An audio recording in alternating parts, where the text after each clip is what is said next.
दोस्तों नमस्कार, मैं राजेश बुगालिया। एक छोटी सी कहानी।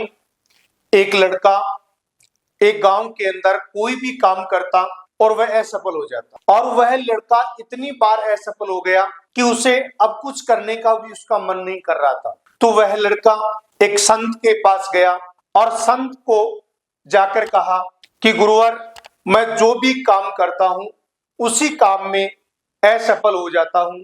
मैं मेरे जीवन में मैं हार स्वीकार करना चाहता हूं। तो वह संत उस लड़के को एक बगीचे में लेके जाते हैं।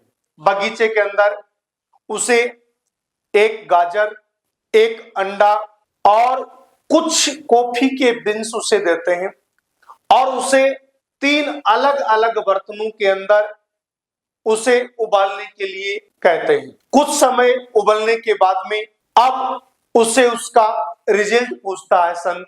और संत जब बच्चे से रिजल्ट पूछता है, अर्थात उस लड़के से पूछता है, तो वह लड़का देखता है कि जो गाजर पहले कठोर थी वो अब नरम हो चुकी, और जो अंडा बिल्कुल बाहर से हार्ड था वो अंदर से कठोर हो चुका, और जो कॉफी के बीन्स थे वो उस पानी के अंदर घुलकर उसमें सुगंध पैदा कर दी। इस तीनों के माध्यम से उस संत ने कहा कि ठीक इसी तरीके से अपने जीवन के अंदर भी होता है।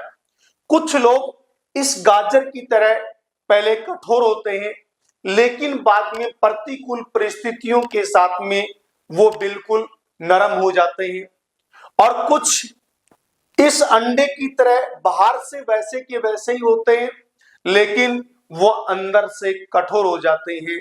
और कुछ लोग इस कॉफी के बीन्स की तरह होते हैं, उसके सामने चाहे कितनी भी कठिनाइयां क्यों ना आए, वो उन कठिनाइयों के अंदर घुल मिल जाते हैं और अपनी सुगंध उस संसार के अंदर, अर्थात उस सफलता की सुगंध सभी के अंदर बिखेर देते हैं। तो मेरे दोस्त, हमेशा प्रतिकूल परिस्थितियों से कभी घबराए नहीं। कॉफी के बीन्स की तरह हमेशा अपने आप को लचीला रखें।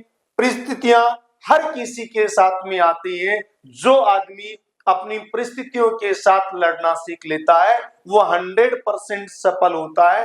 अर्थात इस कहानी के माध्यम से उस लड़के के समझ में आ गया कि मुझे जैसी स्थिति चाहिए वैसी स्थिति में मुझे आगे ढलना है। यदि मुझे हार्ड बनना है तो हार्ड बनना पड़ेगा, लचीला बनना है तो लचीला बनना पड़ेगा। जब मैं ये करूंगा तो ही मैं सफल हो पाऊंगा। तो यदि मेरे दोस्त आप भी यदि ये गलतियां कर रहे हैं तो ये गलती नहीं करें, क्योंकि आदमी जीवन में बड़ा वही करता है जो हर परिस्थिति में घुल मिल जाता है और अपनी सफलता की सुगंध इस संसार के अंदर फैला देता है, और उसी को आगे आने वाली पीढ़ियां उसको याद करती हैं। Thank you. जय भारत, जय हिंद।